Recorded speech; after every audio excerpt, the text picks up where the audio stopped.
Muy buenos días.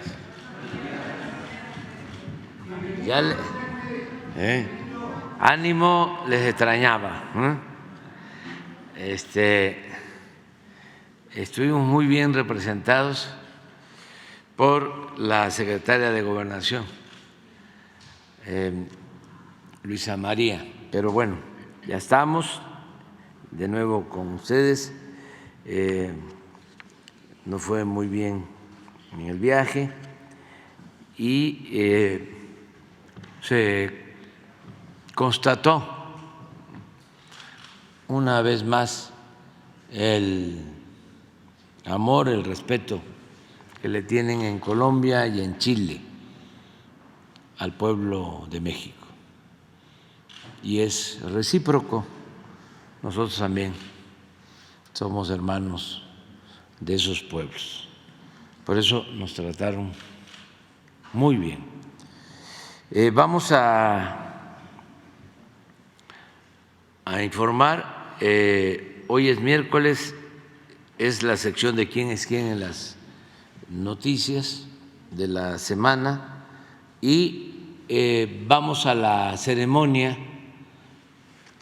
de los niños héroes de la gesta histórica, los niños héroes en defensa de nuestra nación cuando la invasión estadounidense, la manera en que ellos ofrecieron su vida por defender nuestro territorio, por defender nuestra soberanía.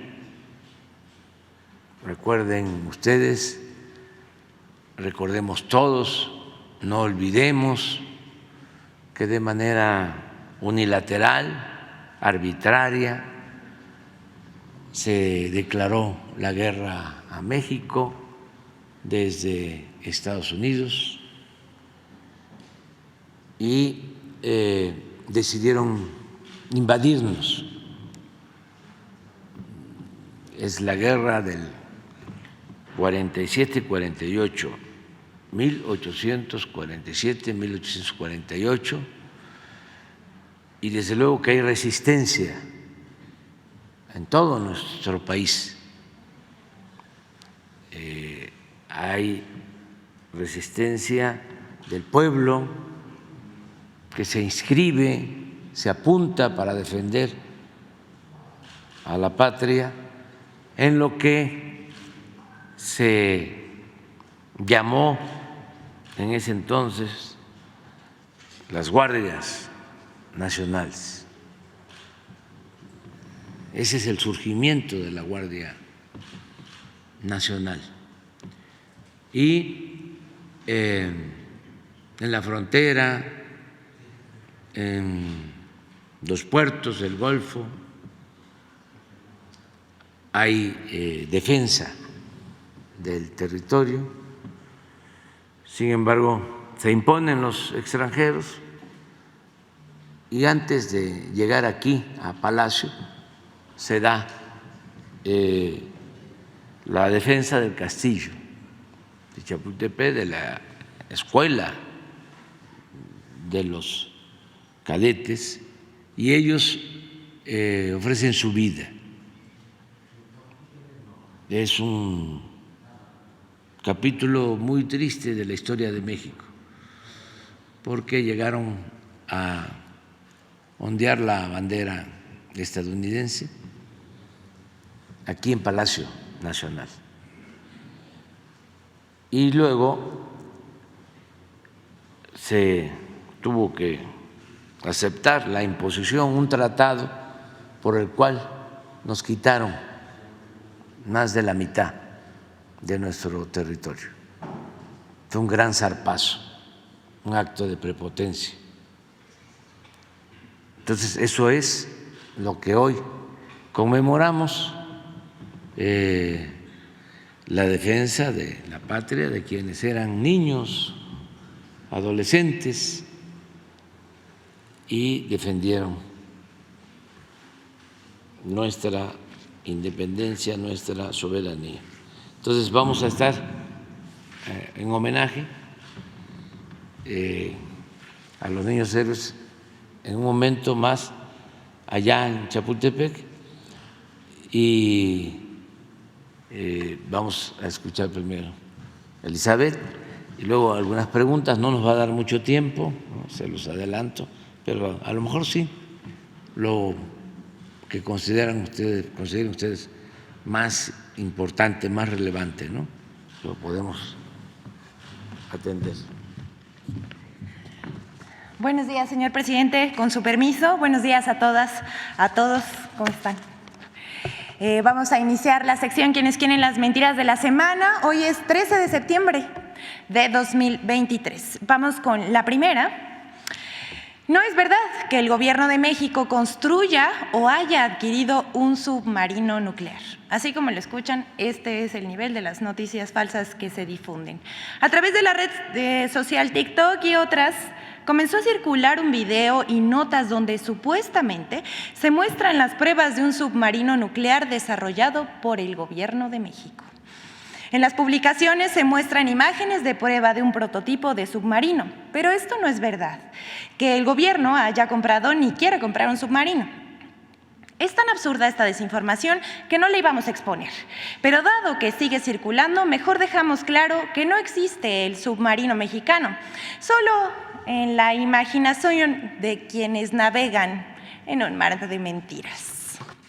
Vamos con la siguiente. Esta nota la creímos relevante sobre todo para que la gente no se deje engañar y pues es que se han difundido en medios de comunicación. Es que difundieron que hay vacantes en el Banco del Bienestar, pero esto es falso. Los medios de comunicación publican muchas noticias falsas, a veces por falta de rigor periodístico, pero la mayoría de veces es de mala fe. ¿Por qué lo hacen? Solo ellos saben. Este es el caso de Infobae, Plano Informativo, Imagen en su sección de dinero, que han publicado desde inicios de septiembre que el Banco de Bienestar ofrece vacantes. Esto es falso. El Banco de Bienestar informó que no hay vacantes laborales con sueldos de hasta 25,000 pesos y exhortó a la ciudadanía a no dejarse engañar con publicaciones falsas. Si vemos en la pantalla, observamos los medios de comunicación que difundieron esta mentira desde principios del mes de septiembre. Vamos con la siguiente. Sergio Sarmiento ataca al presidente.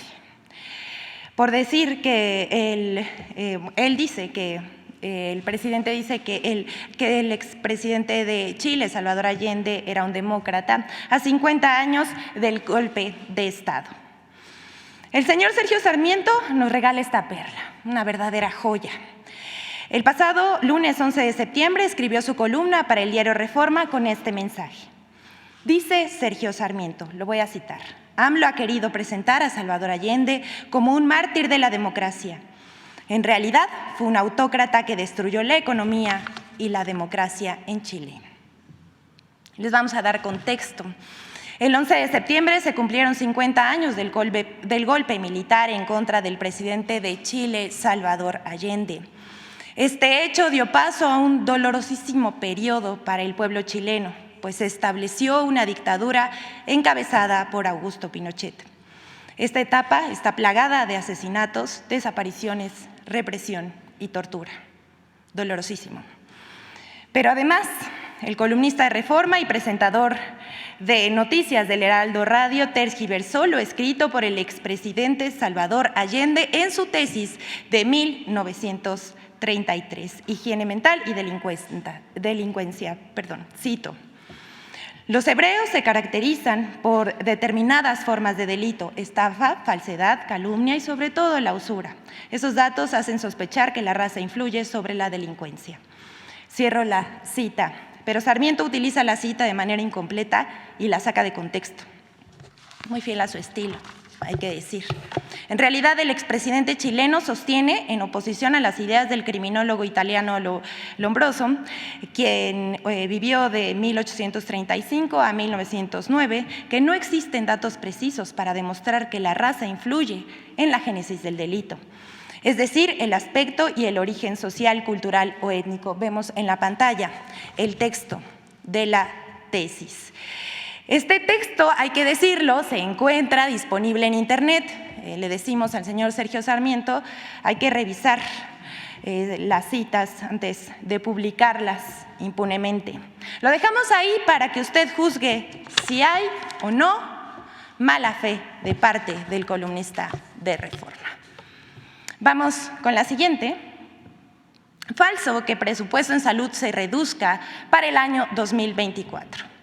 Desde la presentación ante el Congreso del proyecto de presupuesto de la Federación para 2024, era de esperarse, era previsible que en medios de comunicación y la oposición cuestionara la propuesta, como siempre lo hacen. Pero no deja de sorprender cómo se dieron vuelo propagando noticias falsas. ¿Qué dijeron? Que si mayor deuda, que si va a haber déficit, que si se redujo el presupuesto de cultura, entre otras muchas. Ustedes vieron en redes sociales cómo intentaron posicionar estos discursos. Pero la noticia falsa que más se difundió y que intentaron posicionar como una tendencia fue la mentira de que se habría reducido el presupuesto en salud en más del 50%. ¿Quiénes fueron los primeros que difundieron esta noticia falsa? Bueno, pues Reforma y Joaquín López Dóriga. Ellos fueron los primeritos, se pusieron en primera fila en esparcir la noticia falsa y de ahí en las redes sociales todos la retomaron como verdadera para asegurar que se reducía el presupuesto de salud para priorizar obras. A ese nivel llegan. ¿Pero qué creen? Pues quedaron exhibidos porque esto es falso y se los vamos a demostrar. ¿Qué se dijo? Pues se dijo que habría un recorte de 122,000 millones de pesos a salud, cuando en realidad ocurrió todo lo contrario. El sector salud tendría un aumento en términos reales de 55,268 millones de pesos. ¿Qué significa esto? El 5.9% más respecto al monto aprobado en 2023. En términos absolutos, el mayor incremento se destinaría al IMSS. En el presupuesto de 2023 se destinaron 935,706 millones de pesos al sector salud. Para este año, para el año que sigue, el 2024, se propone un presupuesto para todo el sector salud de 990,974 millones de pesos. Como decimos, 5.9% más. Así que no les crean. Esto es falso y a propósito de esto vamos a presentar la cápsula de Infodemia sobre las mentiras difundidas sobre el presupuesto de 2024. Vamos a verla. Y que hay un aumento que es lógico, la verdad es que es lógico, en el gasto social. Pues es año de elecciones, es año de que ya se van. Se anunció el presupuesto 2024, donde la Secretaría de Energía recibió un aumento del 273%, mientras que la salud bajó un 55%. Todo parece indicar que se dará un golpe presupuestal al Poder Judicial, el único poder, por cierto, que ha mantenido su autonomía e independencia. Pero si es nada más la revancha del presidente y los lambiscones de los diputados que le van a dar gusto, eso me parecería una tragedia, ¿no? 4 partidas de mentiras sobre el presupuesto 2024. La Secretaría de Hacienda y Crédito Público presentó el proyecto de presupuesto de egresos de la Federación correspondiente al ejercicio fiscal 2024 y desde medios de comunicación y redes sociales, comentaristas proyectaron 4 partidas de mentiras sobre el presupuesto. 1. Falso que se reduzca el presupuesto de salud. Para 2024, el presupuesto de egresos tiene contemplado 990,000 millones de pesos para el sector salud. Según datos del Centro de Investigación Económica y Presupuestaria, lo conforman 457,000 millones del IMSS, 76,000 millones del ISSSTE, 19,000 millones de Pemex, 96,000 millones de la Secretaría de Salud, 128,000 millones del IMSS Bienestar, 135,000 millones del Fondo de Aportaciones para los Servicios de Salud, 65,000 millones de aportaciones de Seguridad Social, 8,000 millones de la Sedena y 3,000 millones de la Secretaría de Marina. 2. Falso que el presupuesto 2024 será usado con fines electorales. Las becas a estudiantes, pensiones para personas con discapacidad y para adultos mayores son derechos establecidos en la Constitución Política de los Estados Unidos Mexicanos y su entrega no está condicionada, por lo que no puede hacerse uso electoral de estos programas. Además, por ley, el monto de los recursos asignados para los programas sociales no puede ser disminuido respecto al año anterior, razón por la cual el presupuesto 2024 contempla aumento en estos rubros. 3. Falso que el presupuesto sea una venganza del presidente López Obrador contra el Poder Judicial.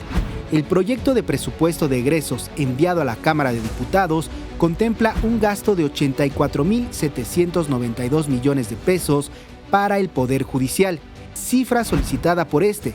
Además, el presidente de la República no tiene la atribución de modificar el presupuesto del Poder Judicial. Examinar, discutir, modificar y aprobar el presupuesto del Poder Judicial es facultad exclusiva de la Cámara de Diputados, es decir, del Poder Legislativo. 4. Falso que disminuya el presupuesto para programas sociales y privilegie a Marina y al Ejército. El gasto presupuestado sumado para la Defensa Nacional y para Marina es de 331,000 millones de pesos, mientras que el gasto planeado para 15 programas sociales es de 741,000 millones de pesos, más de 990,000 millones de pesos destinados a salud. Infodemia. Como vemos, andan desatados. Pero hasta aquí la sección de hoy. Muchas gracias. ¿Es cuánto, señor presidente?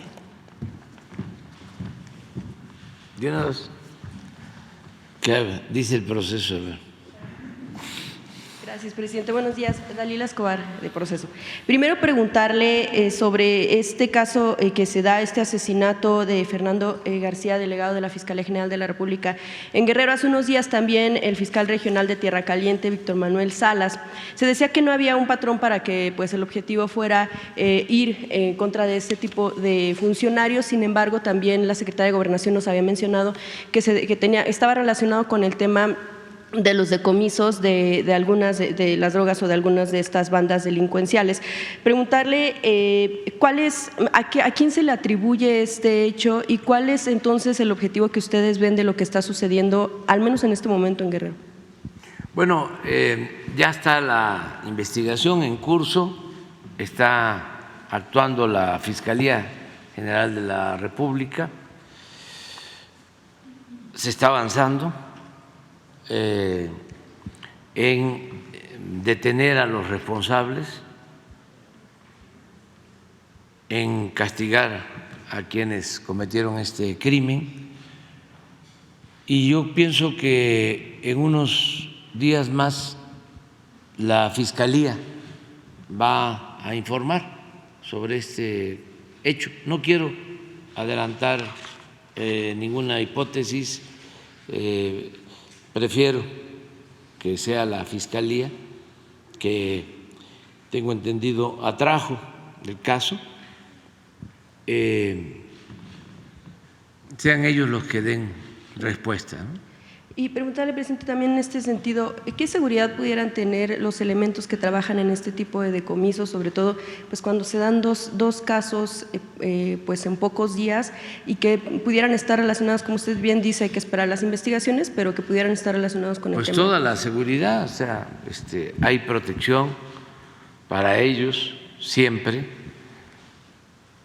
Todos los que trabajan para garantizar la paz, la tranquilidad, la seguridad pública, tienen derecho a usar escoltas, a tener protección. Son los únicos, porque los servidores públicos no, solo en caso de que reciban amenazas, pero todos los que trabajan en tareas de seguridad tienen protección. Seguramente esto también lo va a informar la Fiscalía General de la República. Presidente, también en tema de seguridad, Michoacán, ¿cómo han observado que se ha dado esta situación? Sobre todo en un tema de si ven que pudiera haber una creciente participación de las comunidades tomando las armas, es decir, lo que conocimos desde hace tiempo como las autodefensas. Ha habido una ola de violencia en la que, bueno, pues algunos de ellos como tal han mencionado que están un poco cansados del tema de las extorsiones principalmente. ¿Cómo van a analizar ese tema? ¿Cómo van a atender el asunto de Michoacán para evitar que resurjan o que se den más casos de los que ya conocemos de hace varios años? Se está trabajando en eso, o sea, estamos allá en Michoacán, está la Guardia Nacional y hay pues mucha presencia, detenciones, se protege a la gente y se detiene a delincuentes.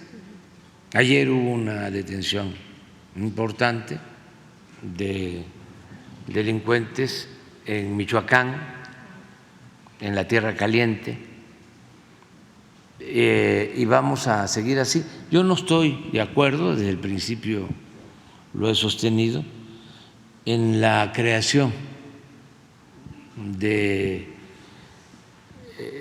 estas guardias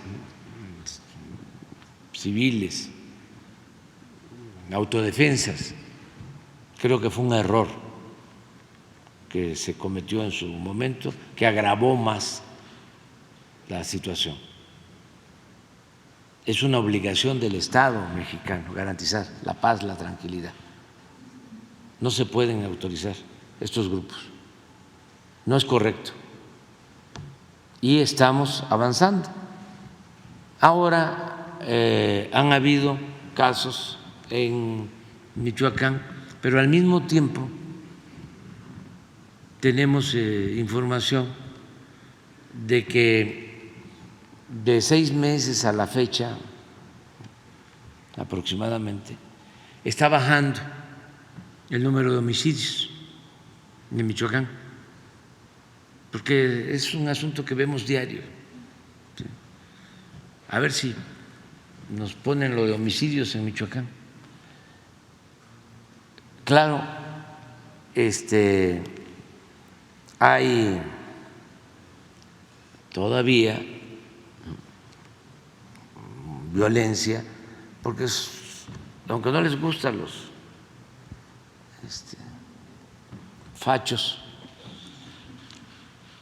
fifís, pues imagínense que ahí en Michoacán, ahí en Tierra Caliente, fue donde declaró la guerra Calderón. Se puso un traje militar y le pegó un garrotazo a lo tonto al avispero. Entonces no les gusta, ¿no?, que yo recuerde esas cosas, pero ni modo, que lo que estamos padeciendo ahora en materia de seguridad surgió de la nada.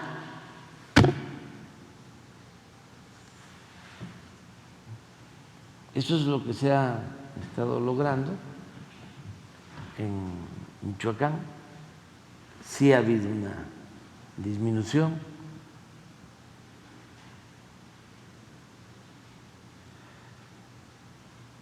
Incluso ya se tiene el dato de, no sé si de agosto, porque había subido y parece que bajó. Hoy lo comentó Rosa Isela en la reunión de seguridad.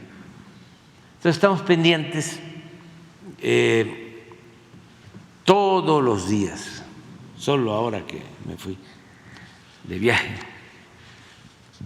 no estuve en la reunión de seguridad, pero hoy sí, todos los días.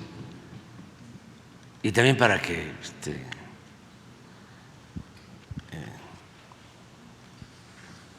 no se enojen los adversarios. Ningún presidente se levantaba temprano. ¿Ustedes creen que Fox se levantaba temprano a atender el tema de la inseguridad. Calderón se levantaba temprano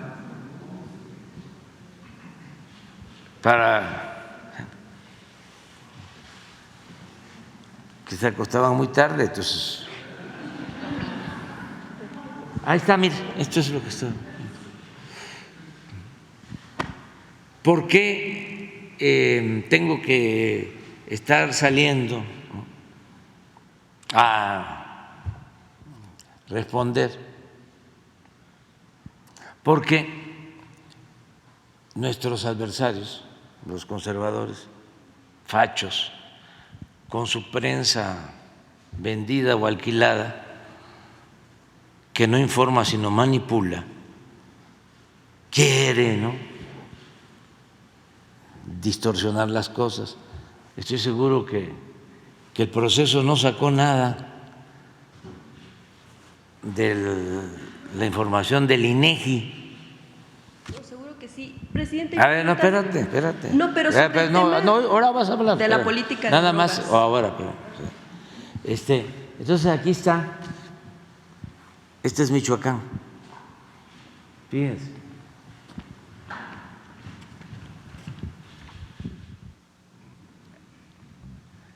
$138 homicidios en agosto.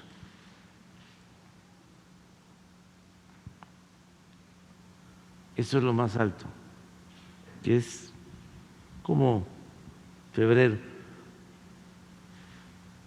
cuando estaba el gobierno anterior del Estado.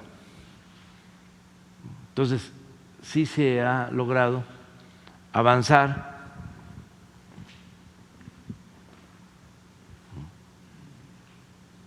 Aquí llegamos nosotros, aquí llegamos. Este es diciembre del 18. Entonces se fue arriba y ya estamos bajando. Sí. Y los datos del INEGI, ¿por qué no los pones? Tenemos tiempo, ¿eh? Y además me interesa mucho el tema.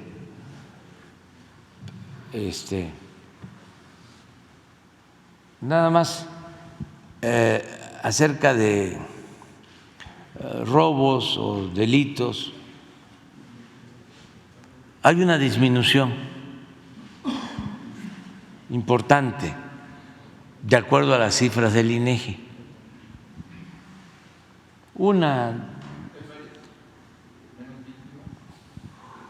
Mire, menos víctimas del delito.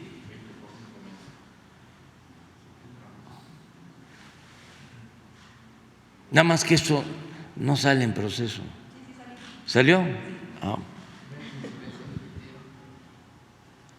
Menos incidencia delictiva.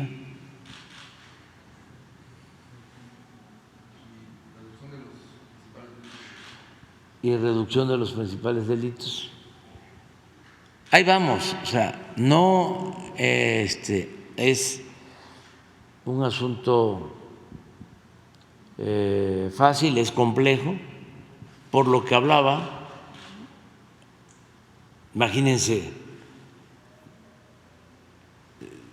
de que García Luna era el encargado de la seguridad pública. Ahí, nanita.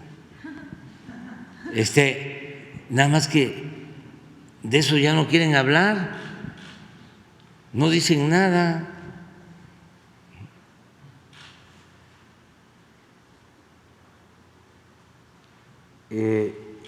Y además, esta es la percepción que existe ahora sobre inseguridad.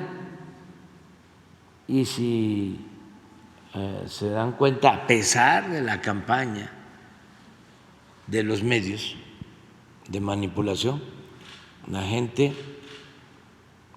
está consciente que estamos trabajando para garantizar la paz, es nuestra responsabilidad y lo vamos a seguir haciendo. Bueno, pero ya. Gracias. Hablaba usted del tema de lo que tiene que ver con esta política que se llevó hace dos sexenios, el sexenio anterior al de Peña. Justo en esta gira que hizo en Colombia se habló pues precisamente de ir en contra de una política de guerra contra el narcotráfico en el que estuvieron pues de acuerdo ambos países. Sin embargo, bueno, pues y que también en Estados Unidos y en Europa se tenga que trabajar más en una cuestión de reacción, más en una cuestión de prevención.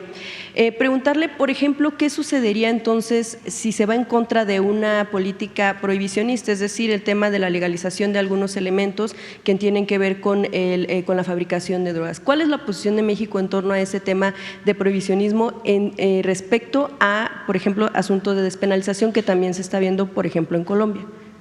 Sí, nosotros desde el principio hemos sostenido que lo más importante es atender las causas.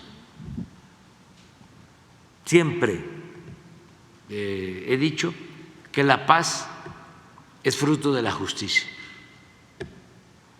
Si hay trabajo, si son justos los ingresos, los salarios, si se atiende a la gente más necesitada, pobre, si se atiende en especial a los jóvenes, se logra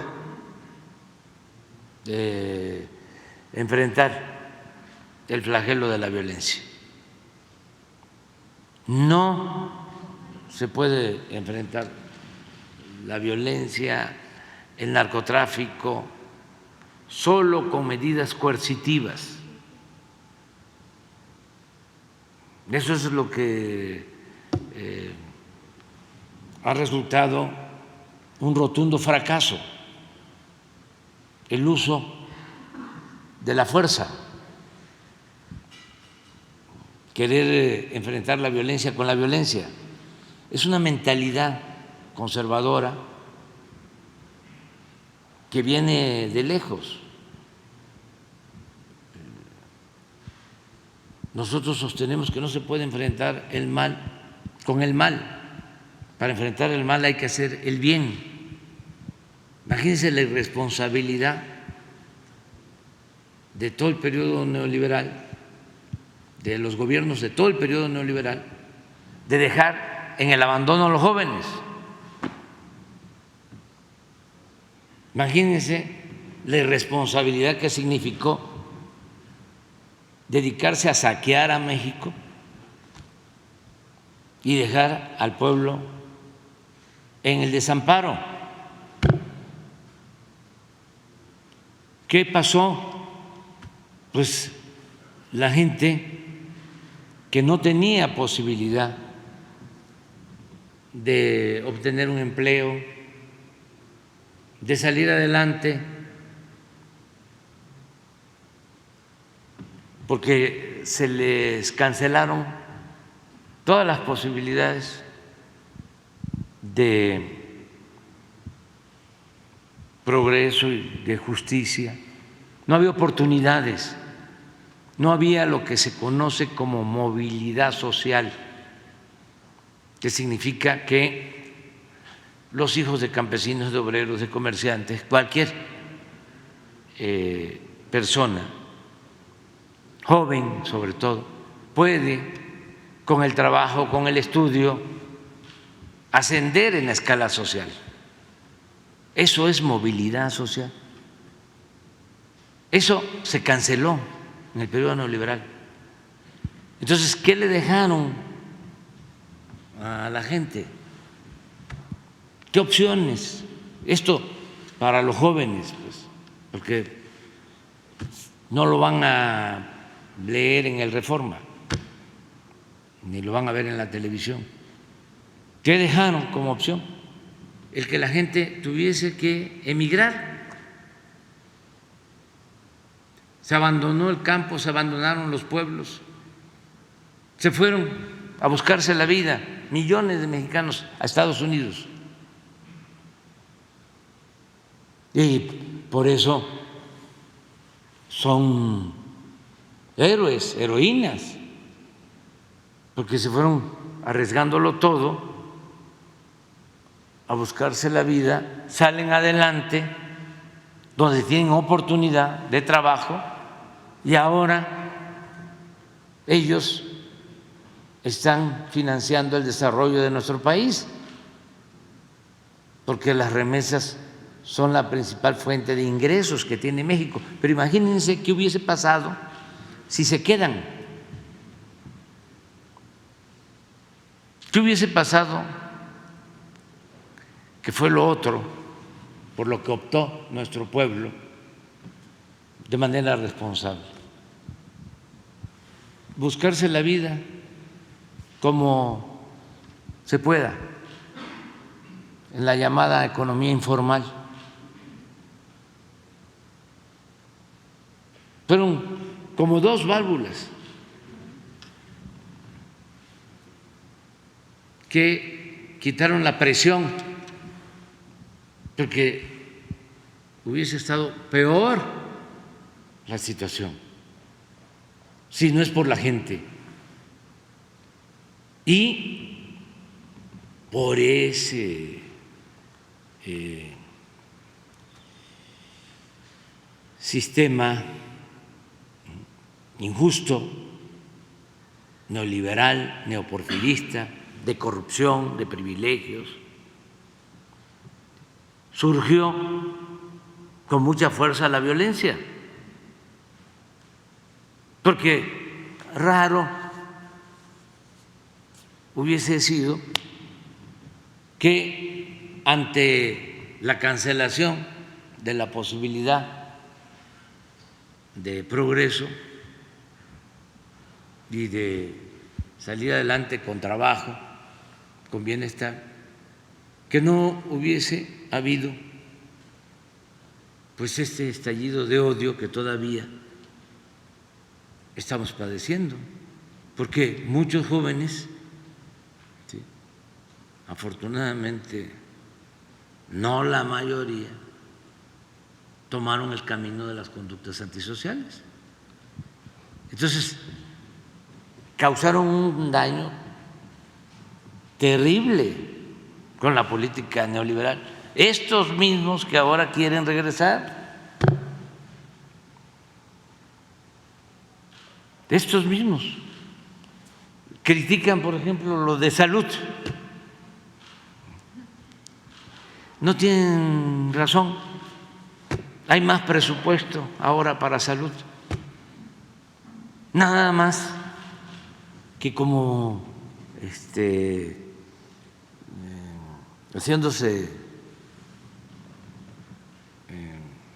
los que no saben, no ven que ahora tiene 120, 140 mil millones de pesos de presupuesto el IMSS Bienestar. No lo ven, que no tenía nada. Eso no lo ven. Y es precisamente presupuesto para atender a los más pobres, para garantizar el derecho a la salud. Pero ¿por qué están molestos los dueños de los medios? En el caso de Reforma, porque pues son conservadores y salinistas. ¿Quiénes hacían los negocios en el sector salud? Los negocios más jugosos en el sector salud, entre otros, los cuñados de Salinas de Gortari, los Gerard. Ni modo que el Reforma hable de esto. ¿Saben que los Gerard construían hospitales que cuestan 1,000 millones y recibieron contratos para que se les paguen por ese hospital, que les pague por un hospital de 1,000 millones, 20,000 millones, así como se los estoy planteando? Los dueños de la televisora donde está Ciro, igual, el dueño de el financiero construye o reconstruye, porque hasta lo inauguró, creo, Calderón con García Luna, un penal en Papantla, Veracruz, y hay que pagar miles de millones de pesos porque privatizaron los penales. Entonces, cuando ya no se permiten estas cosas, se ponen enfurecidos. Y esa es la explicación de fondo. Ya no pueden robar porque no es hacer negocio, es robar. Entonces, a robar a otra parte. Ahora tenemos que cuidar el presupuesto público porque es dinero de todos. Pero además, no se puede medir el bienestar solo en función del presupuesto, porque antes, pongamos el mismo ejemplo de un hospital que cuesta 1,000 y lo cobran en 20,000 millones, pues puede haber un presupuesto de 20,000, pero se está pagando 20 veces más por un hospital. Entonces, nosotros estamos haciendo mucho más con menos, sin aumentar impuestos, sin aumentar el precio de las gasolinas, el precio de la luz, sin endeudamientos, que eso es lo otro. De que, qué barbaridad, va a haber déficit. No, la deuda pública de México es menor a la deuda pública que dejó Calderón y que dejó Peña Nieto. Pero entiendo pues sus arranques de histeria, porque estaban muy mal acostumbrados. El pueblo no existía.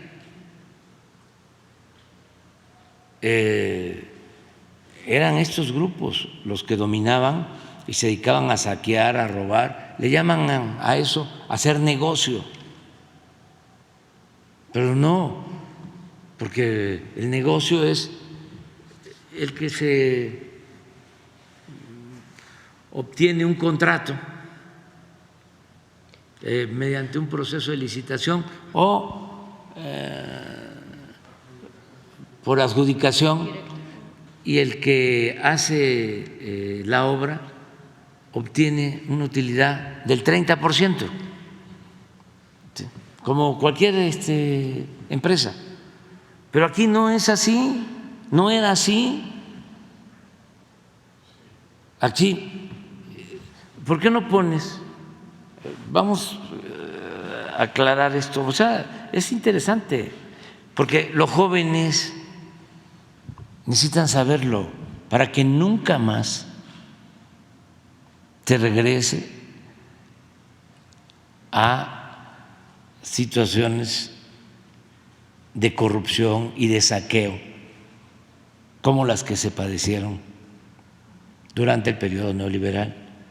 ¿Por qué no pones cuánto se tiene que pagar, la tablita de los hospitales, de los contratos, y a ver si nos mandan los avalúos que hicimos, porque les estamos proponiendo, además en muy buenos términos, no es decir les cancelamos el contrato. No. ¿Saben qué? Ya recibieron durante varios años cantidades importantes. Ahora ya no queremos seguirte pagando año con año durante 20 años lo que está en el contrato, que es muchísimo porque es un contrato leonino. Ya cambiaron las cosas. Cuando te dieron el contrato, pues tú eras de los predilectos, pero eso ya cambió. Ahora los predilectos, los hijos predilectos, pues son los mexicanos, es el pueblo. Entonces, no te vamos a expropiar tu hospital, no te vamos a dejar sin nada.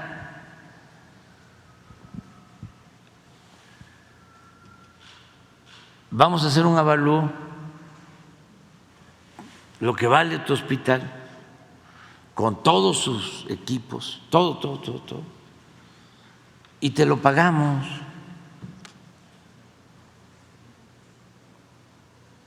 Y tú tienes ahí dinero para hacer cualquier otro negocio y te lo pagamos ya en efectivo, no en abono, chiquitos. Si te lo pagamos y quedamos como amigos y en santa paz.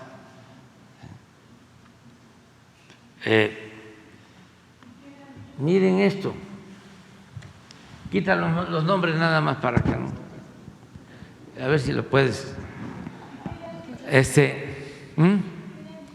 No, que sí, que ellos preferirían, me dicen, y de una vez aprovecho, ¿no?, para mandarles el mensaje, dice que negociemos una disminución en la tarifa. No, porque aunque le bajemos la mitad,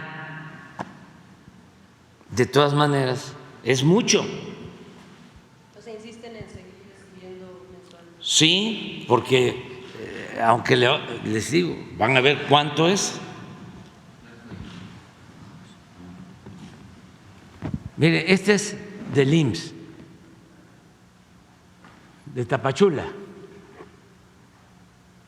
una concesión, 25 años, vigencia del 17 al 42. Yo creo que en el 42 voy a estar mayor ya.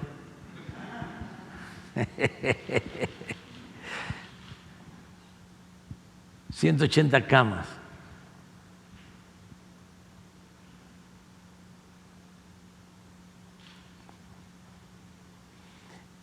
Esto es lo que vale, 603 millones.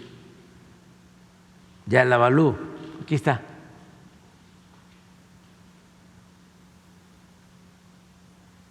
De este hospital, 603. Ya nada más, para no. La otra tabla es cuánto pagamos, por lo que vale 603. ¿Cuánto es el contrato?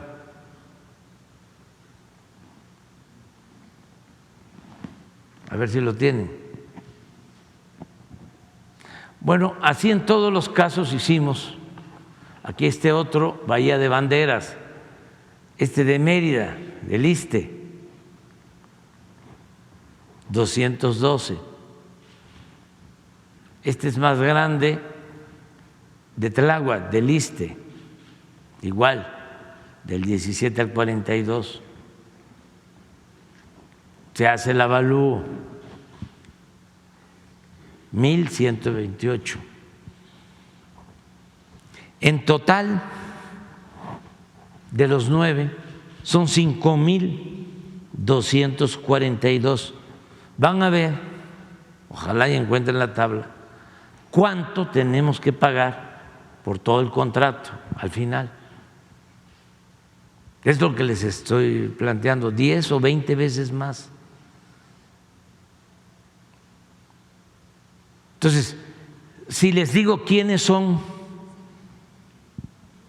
los beneficiados, van a entender el por qué tantos ataques.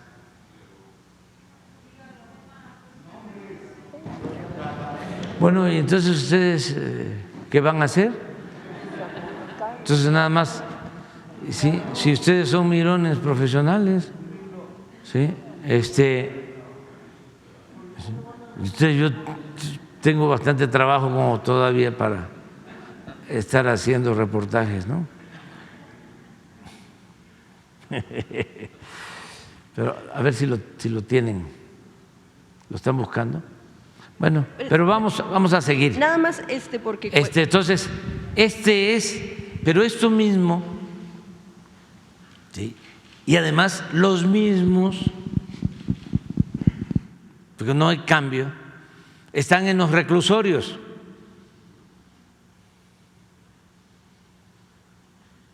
Y así están en las carreteras, en las concesiones de autopistas. Entonces, la verdad también, en descargo a ellos, es que les ofrecían y tenían, pues imagínense, los cuñados de Salinas, también cuñados del que llegó a ser secretario de Hacienda en este tiempo, de estos contratos. Entonces ellos mandaban. Sí, pero ¿cómo iba a aguantar el gobierno todos estos gastos excesivos, onerosos, todo este saqueo?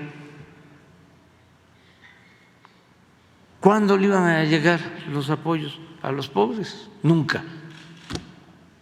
Y a los adultos mayores, y a los estudiantes pobres, y a los campesinos, nunca.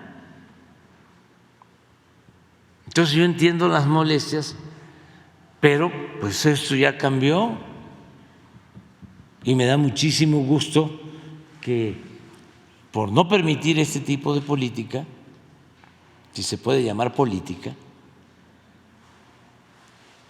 pues hemos logrado reducir la pobreza,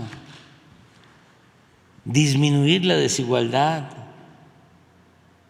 Repito, es para estar felices, porque tenemos una sociedad un poco más justa, más humana, más fraterna, más solidaria.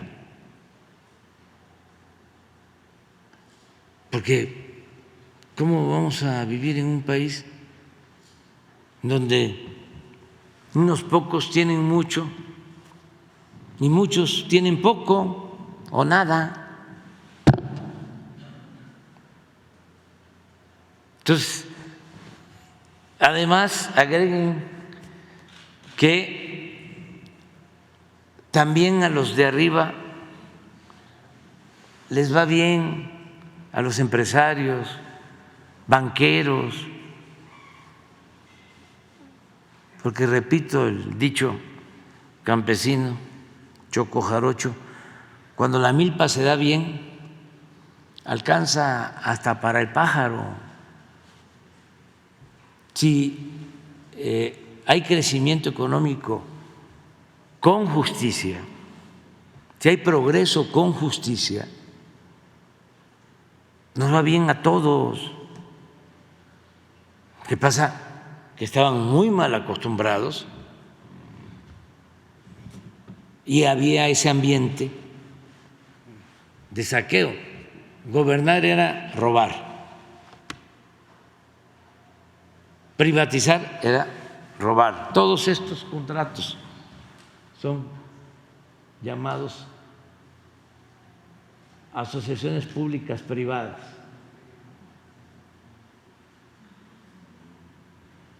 APP.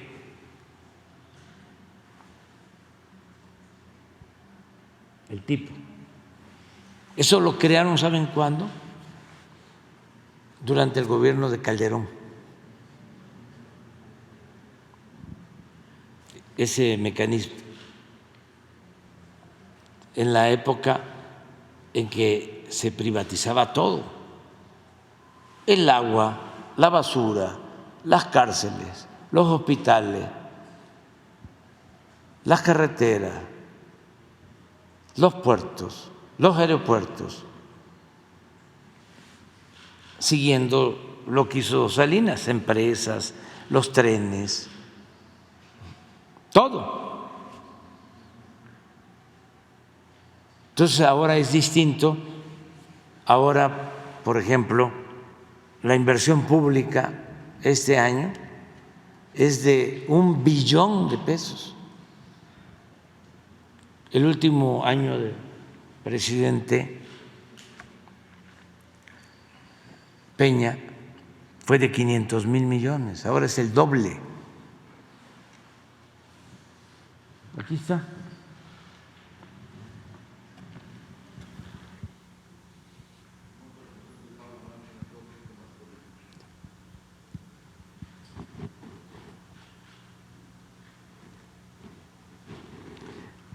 Hablábamos, si recordamos, de que eran 6,000, más o menos, ¿no? Lo que costaban los 9. Miren lo que tenemos que terminar pagando.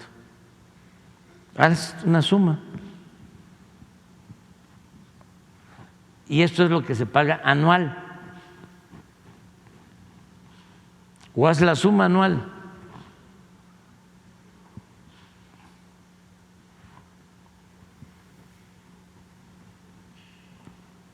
Casi un año, con un año pagamos los 9.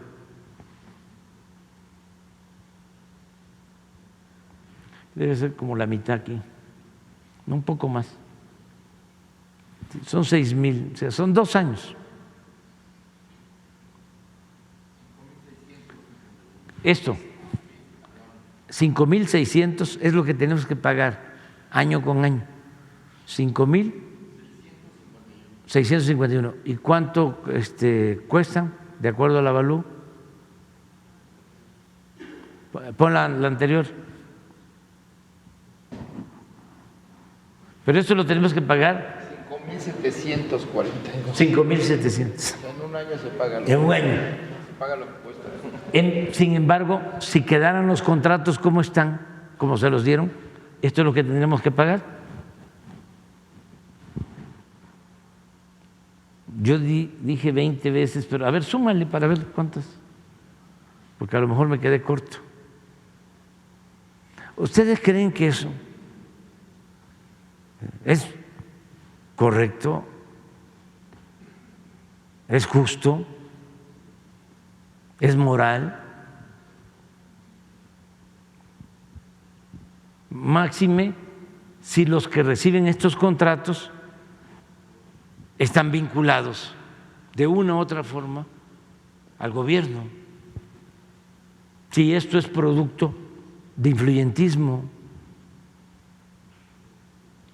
si tiene que ver con el manejo de medios de información o de manipulación. 93,000. Entonces, ¿cuántas veces yo me quedé cortito?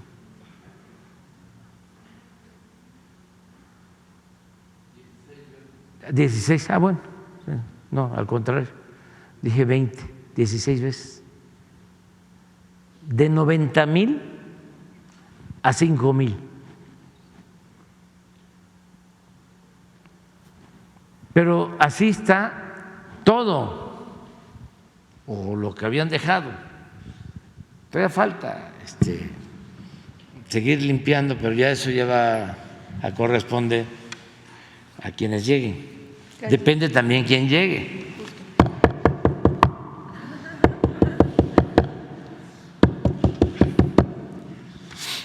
Justo sobre eso, presidente, ya finalmente Claudia Sheinbaum pues decide sumar a Dan Augusto y a Ricardo Monreal a esta coordinación nacional como coordinadores en algunos temas.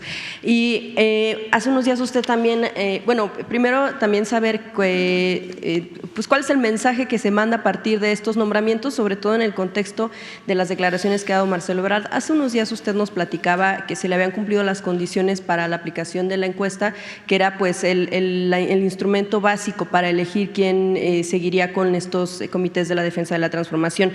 Nos decía que se hablaba del tema de la encuesta, sin embargo, algunos de los elementos que él mencionaba que no se habían resuelto de fondo tienen que ver con que desde antes de que se aplicara esa encuesta, incluso antes de que se firmara el acuerdo aquí en el restaurante del centro de la ciudad, pues ya se había dado un tema de favoritismo por parte de gobernadores, que se había dado un tema también de utilizar recursos, por ejemplo, la Secretaría de Bienestar para favorecer a Sheinbaum y que incluso forzar a personas para ir a los mítines. Eso es lo que él mencionó en su momento y durante todo este proceso interno en Morena. También, bueno, ya en las últimas declaraciones que da es que va a esperar la resolución que le dé Morena, la instancia correspondiente, en torno a estas denuncias para saber qué va a decidir, pero que si se da la carta de naturalización a este tipo de actos, pues él no estaría interesado en continuar. Se lo pregunto por lo que mencionaba también hace unos días y bueno, pues él habla del aprecio que le tiene a usted y también de que a partir del 18 de septiembre va a iniciar y va a organizar un movimiento político nacional. ¿Qué opina en torno a este asunto que tiene que ver con esta organización que va a hacer y sobre todo los señalamientos que hace antes del acuerdo que usted propuso, estas reglas que usted propuso pues ante estos aspirantes? Ya no puedo hablar de eso, solo comentar, porque me lo estás preguntando, además si me cepillan, si todos me tienen que ayudar, ustedes, sí,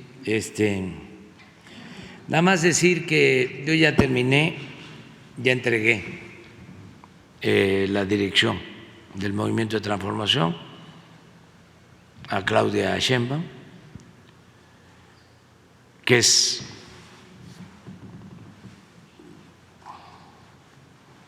excepcional, extraordinaria, es una mujer con convicciones, con principios, honesta. Además, preparada, muy preparada. La vez pasada lo dije, yo de milagro llegué al nivel de licenciatura. Claudia tiene doctorado, pero además, y es lo más importante de todo, es una mujer con muy buenos sentimientos y honesta. Yo estoy contento. Y en el caso de Marcelo, ya lo dije también, es mi amigo, mi compañero, lo estimo.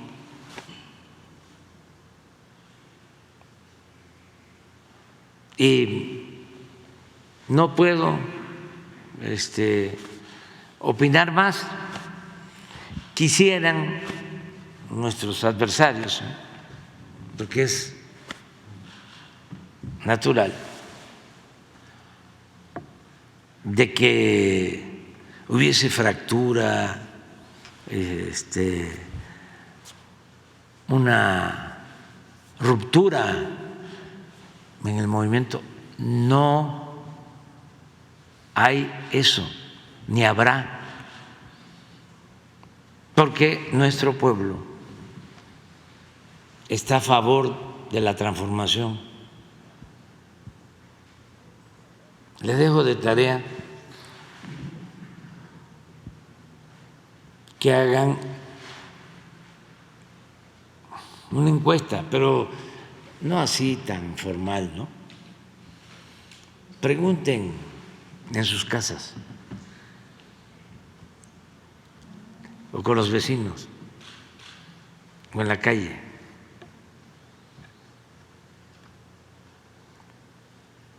Recojan los sentimientos de la gente y ahí van a tener la respuesta. Es que si están guiándose por lo que dice Claudio X González, hijo, y si le están creyendo a los conductores de radio, de televisión, a los articulistas del Reforma, pues entonces sí van a andar un poco, no mucho, confundidos, si le van a estar creyendo a Sarmiento. Imagínense.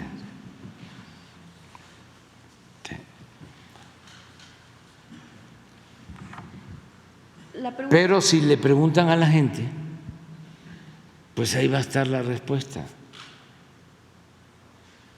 Y en la democracia es el pueblo el que manda, es el pueblo el que decide.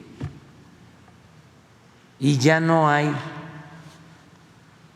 una oligarquía con fachada de democracia. ¿Se acuerdan cómo hablaban del cambio y del cambio y del cambio? Y todo fue pura mentira. Es lo que se conoce como gatopardismo, eso que consiste en que las cosas en apariencia cambian para seguir igual. Pero eso ya pasó. Ya no hubo prácticas como las que hubo en el PRI. No. Lo dije desde hace bastante tiempo.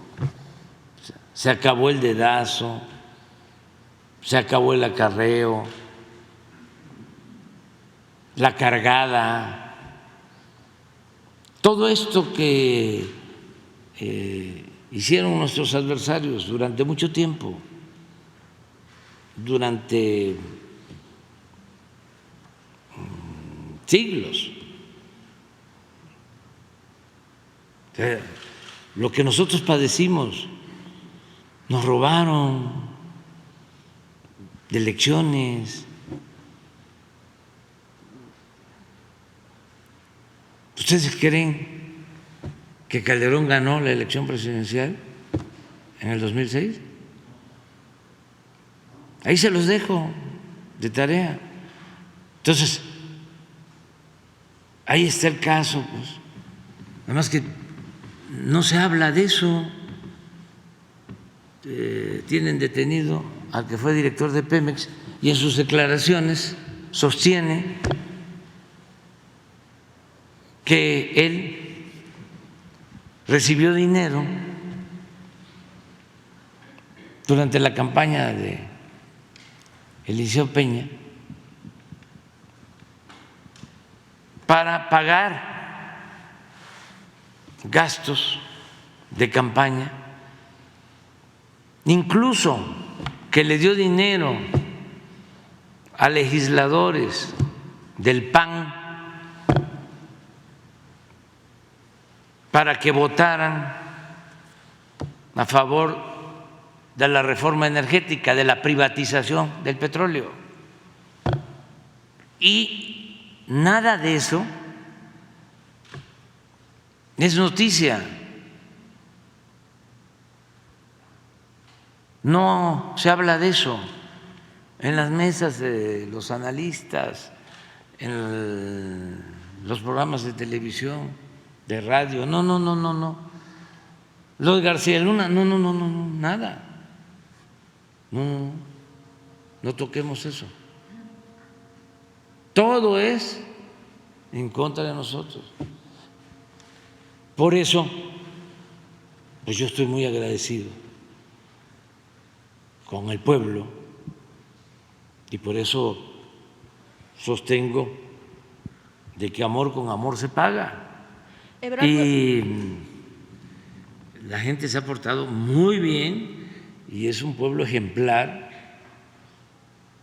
ahora que fuimos a Colombia, que fuimos a Chile,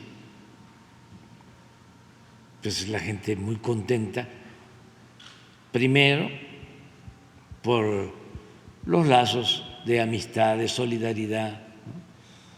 Imagínense lo que hicieron los mexicanos y el gobierno de México cuando el golpe de Estado en Chile,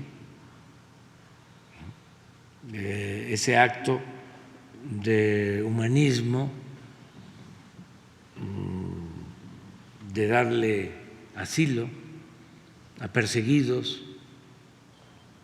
Gonzalo Martínez Corbalá, el embajador de México en Chile, que salía a buscar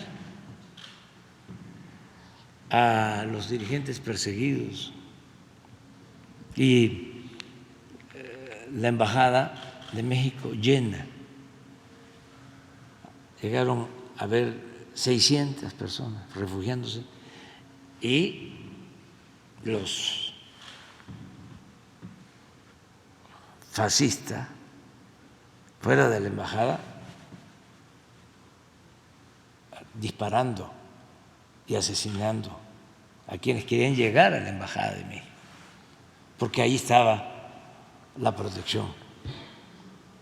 Eso es lo grande, grande, grande, grande que tiene nuestro país, para que este señor diga todas estas cosas, ¿no? O sea, no tiene ni idea. El problema es que él no conoce la historia, no tiene conocimiento de lo que son las luchas sociales, es un empleado de los potentados.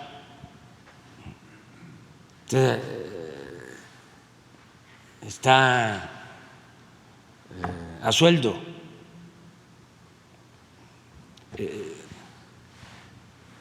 Escribe por encargo.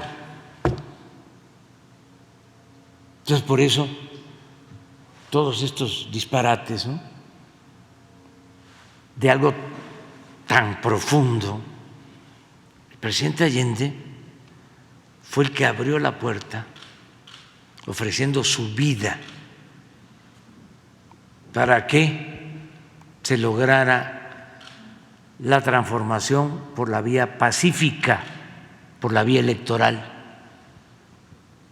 Cuando se pensaba que solo podían llevarse a cabo los cambios estructurales por la vía armada. Él nunca dejó de participar por la vía pacífica. Por eso es un crimen horrendo que se cometió, lo que hizo Augusto Pinochet, un traidor.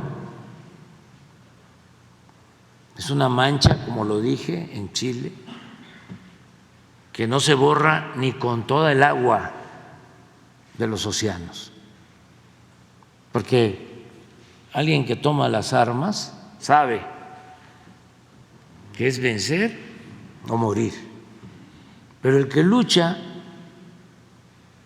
por su pueblo, incluso ve con respeto a sus propios adversarios y que lo hace de manera pacífica, no merece ese trato. Entonces este señor no sabe de eso, no tiene idea. Con todo mi respeto. Pero es que así es el conservadurismo. Quiero aprovechar también ahora, porque esta es una gran oportunidad que tenemos para ir informando, orientando, concientizando, lo que nosotros llamamos revolución de las conciencias, porque lo más importante de todo es el cambio de mentalidad del pueblo. Cuando cambia la mentalidad del pueblo, cambia todo. Hace poco empezó en América Latina y en el mundo, hace relativamente poco, ¿no? Toda una corriente que le llaman de extrema derecha. Yo no coincido con eso. Todos son iguales. No hay moderados o extremistas en el conservadurismo.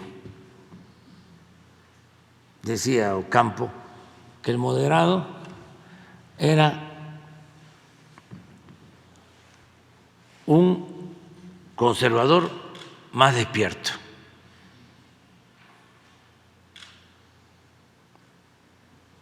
Y siempre se dice, ¿no? Es el centro, centro derecha, es extrema derecha. No, es lo mismo. Lo que pasa que hay unos más cínicos o más francos o más sinceros y otros hipócritas que esconden, ¿no?, lo que realmente piensan, porque, como decía Ocampo, son más despiertos y simulan. Cuando aquí uno del INE, ¿no?, con doctorado, en una plática particular empieza a burlarse de los indígenas, a mostrar su racismo, pues es que así son, nada más que eso públicamente no lo dicen, pero sí son iguales. Resulta que de repente sale un personaje en Argentina, así como Vox en España, que es todo un movimiento, pero este de Argentina empieza a cautivar a sectores, ¿no?, sobre todo de clase media, conservadores. E incluso es el que obtiene más votos en la última elección. Pero fíjense que llega al extremo de lanzarse en contra del Papa Francisco. A ver si me consigues lo de Milei, porque muchos, ¿no? Milei, pero nadie se había atrevido a insultar al Papa como lo hace Milei, y sin fundamento, nada más por su conservadurismo, porque así son. Y no crean que hay diferencia entre Milei y otro conservador. No, son lo mismo. Lo que pasa es que Milei lo dice porque es un deslenguado, pero es igual. Entonces, tengo una amiga católica, pero al mismo tiempo muy atraída, ¿no?, por las ideas nuevas, entre comillas, ¿no?, de Milei, hasta que le mandé ayer o antier el video. ¡Qué hombre Ahí se acabó, ¿no?, porque se dio cuenta del nivel de intolerancia, de falta de respeto de un personaje así.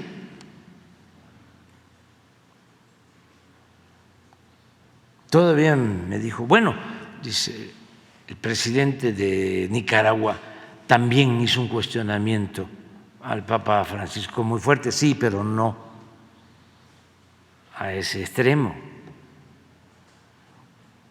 Yo no conozco a ningún político que haya dicho lo de Milei sobre el Papa. Y bueno,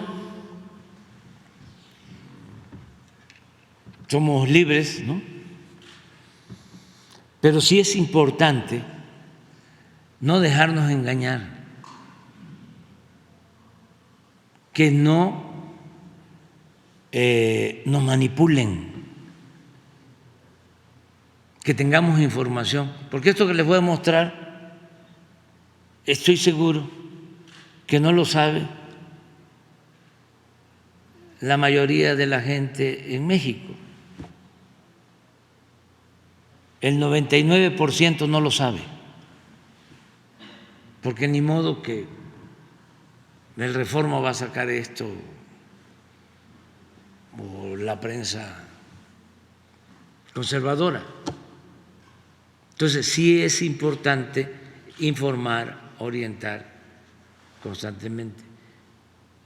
¿Ya lo tienen o esperamos? No es una entrevista, sí. Y ayuda mucho, pero es también para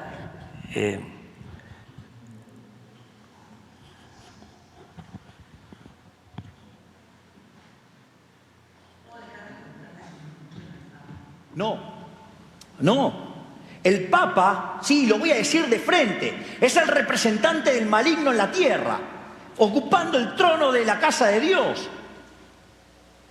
¿Vos sabías que el Papa impulsa el comunismo con todos los desastres que causó? Y eso va contra las propias sagradas escrituras. Anda. No, pero hay más. Bueno, déjalo ahí. Ya. No, es que lo ofende, es que hay otra parte en donde es grosero, porque eso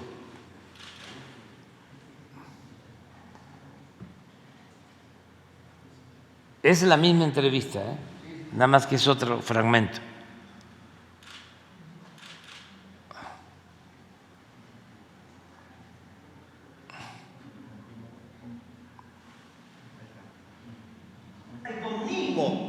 Con todos los desastres que causó. El Papa contra las propias sagradas escrituras. Anda.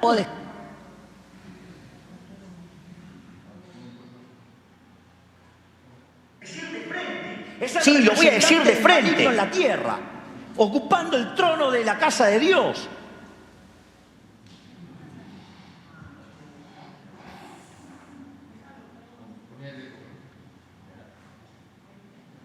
Es el representante del maligno en la tierra, ocupando el trono de la casa de Dios. Este país tiene tantos años de justicia social. ¿Qué es la justicia social? Es la envidia, el odio, el resentimiento. A ver, originalmente la envidia era un pecado capital. Habría que informarle al imbécil ese que está en Roma, ¿sí?, que defiende la justicia social, que sepa que es un robo y que eso va contra los mandamientos. Que la envidia...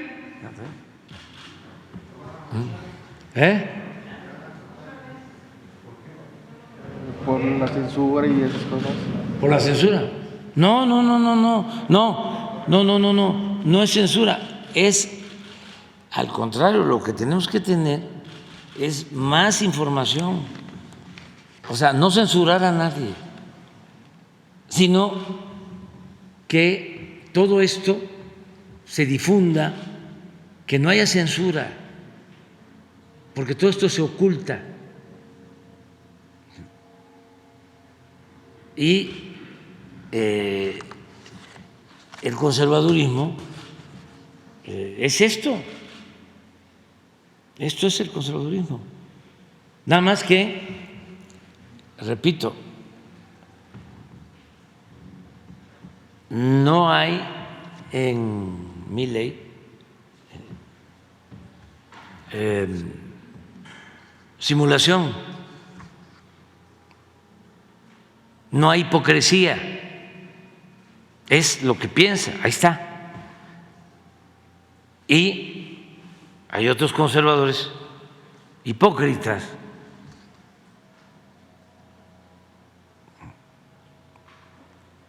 que se quedan callados, pero son iguales.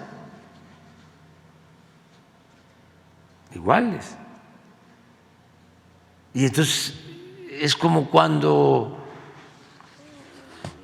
se decía, no, es que los priistas, decían los panistas, ¿no?, son muy corruptos.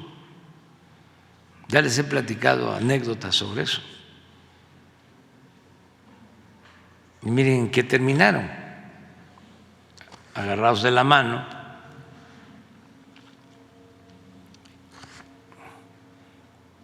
Y sí,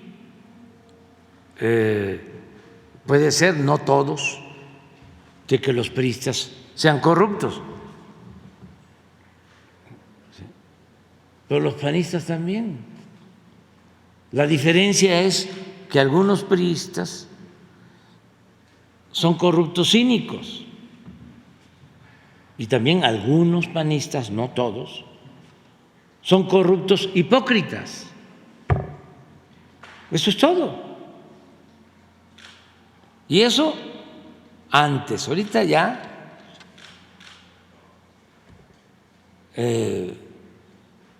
ve uno, ¿no?, a los dirigentes del PAN. Estaba yo viendo, yo creo que esto sí lo puedo decir, no, mejor no. No, de cómo sostenían una cosa, ¿no?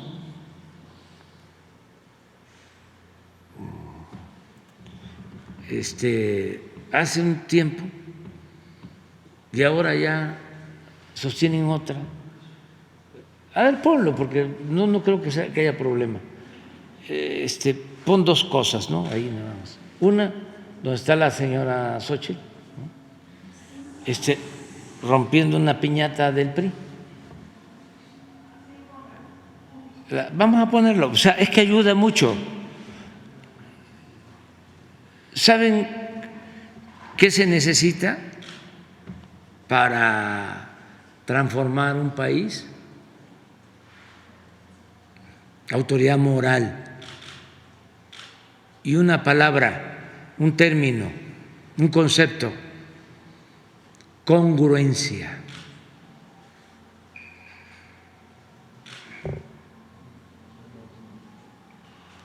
Si no, no se puede. Sin autoridad moral no se puede gobernar un país tan importante, con gente tan buena y creativa como el pueblo de México. Entonces, no es,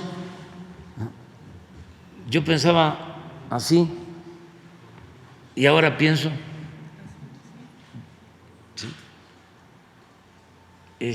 como digo una cosa, digo la otra. ¿Quién decía eso? Sí, no se puede. ¿La encontraron, no, verdad? Ah, sí, bueno, pues de una vez.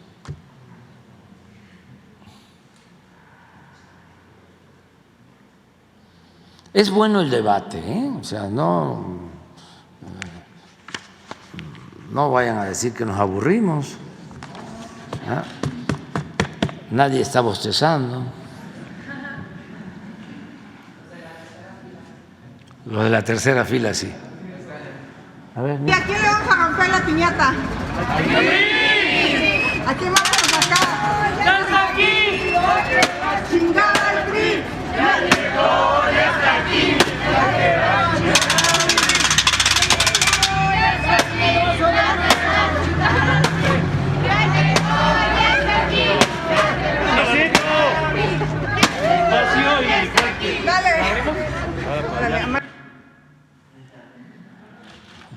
Ya vámonos, ya con esto es suficiente.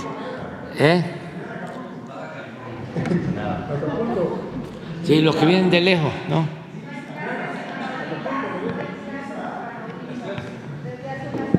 Sí. Mañana hablamos de eso. Vamos a la celebración, a la conmemoración. Mañana sí.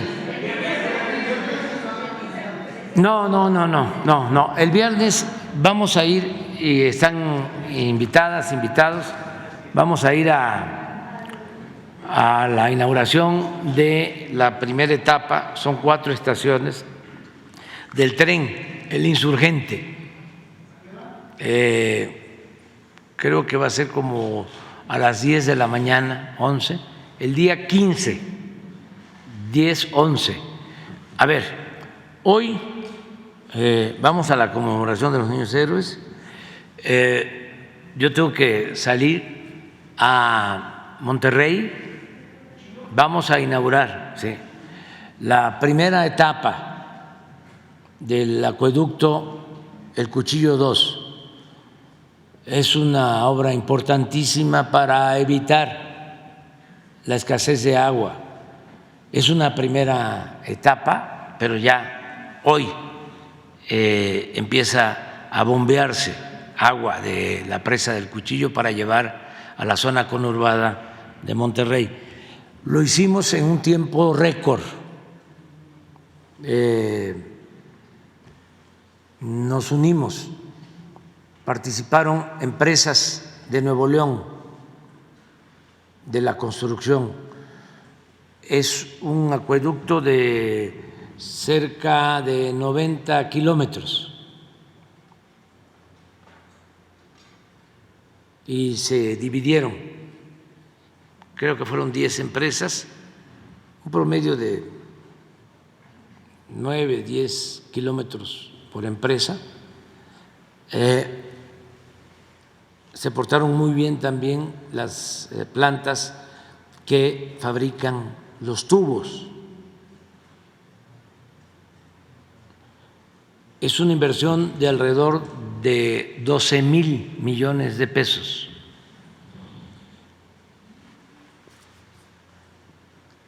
Juntos, el gobierno de Nuevo León y el gobierno federal,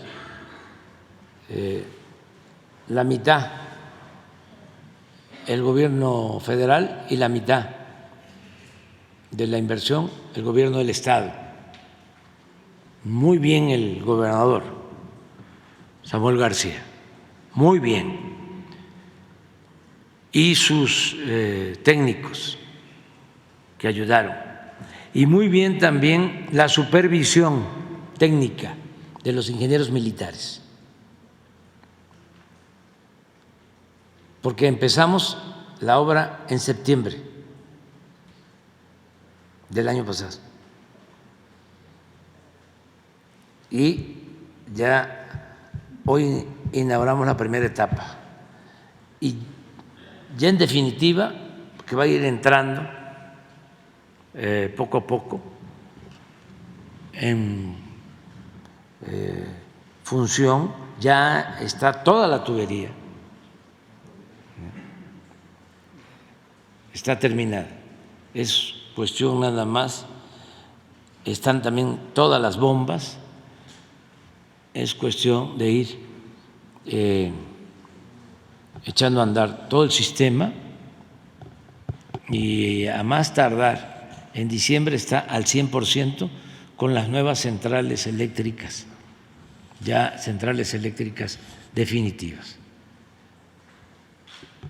Entonces, voy a eso hoy, regreso. Mañana es muy importante que va a tomar posición la maestra Delfina Gómez Álvarez en Toluca y voy a estar en la tarde, a las 6 de la tarde, El día 15, a las 10, 11 de la mañana, vamos a inaugurar el Insurgente, el tren.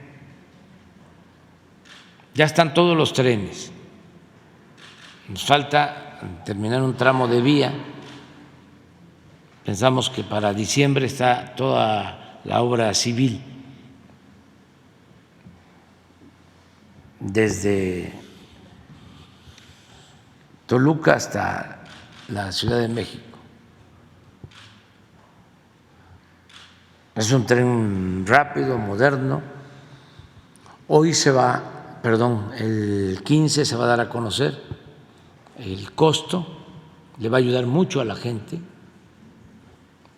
sobre todo a los trabajadores, para trasladarse a la Ciudad de México. En la noche, el grito, están todos invitados, todos los mexicanos, los invito para la noche de el grito del día 15. Va a haber un festival de cerca de 1,000 niñas y niños, artistas de los semilleros creativos. Van a empezar ellos a actuar desde las 7 de la noche y a las 10 de la noche inicia el Grupo Frontera. Grupo Frontera. A las 10. Y el grito es a las 11. Y terminando el grito sigue el Grupo Frontera. No tan tarde, pero sí. Va a dar tiempo para estar celebrando nuestra independencia. Al día siguiente, 16, es el desfile.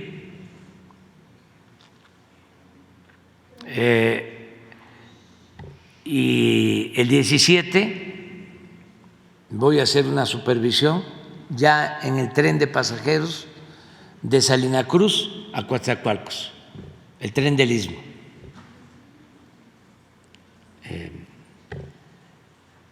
Y el lunes en la mañana nos vamos a volver a encontrar aquí. Bueno, mañana también. El día 15 sí no tenemos, que es viernes, no vamos a tener conferencia. ¿El Palacio, el Poder Judicial, el Poder Legislativo estaban invitados al grito, presidente? No, nada más es una representación del gobierno, del Ejecutivo, muy limitada y austera, nada de la parafernalia de antes. ¿Tiene el ministro Saldívar y algunos representantes del Legislativo? Pero es que ya han cambiado las cosas, no tenemos buenas relaciones, es público, es notorio, es de dominio público con el Poder Judicial, o sea, porque se han dedicado a actuar en contra de la transformación. Nosotros consideramos, aunque se opine distinto, que están en contra del pueblo y que son representantes de la oligarquía, de la minoría corrupta, rapaz. Son como representantes de la delincuencia de cuello blanco y en algunos casos también de la otra delincuencia. No todos, pero sí predominan, porque hace falta una reforma en el Poder Judicial. Son de las cuestiones que quedan pendientes. Ya no me dio tiempo, ya habría que hacerlo si el pueblo lo decide, cuando entre el nuevo Congreso, para que sea el pueblo el que rescate, recupere al Poder Judicial, que se elijan los jueces por el pueblo, que el pueblo elija a los magistrados, que el pueblo elija a los ministros, para que entonces sí sea Suprema Corte de Justicia y haya un auténtico Estado de Derecho, no un Estado de chueco. Entonces nos vemos. Sí.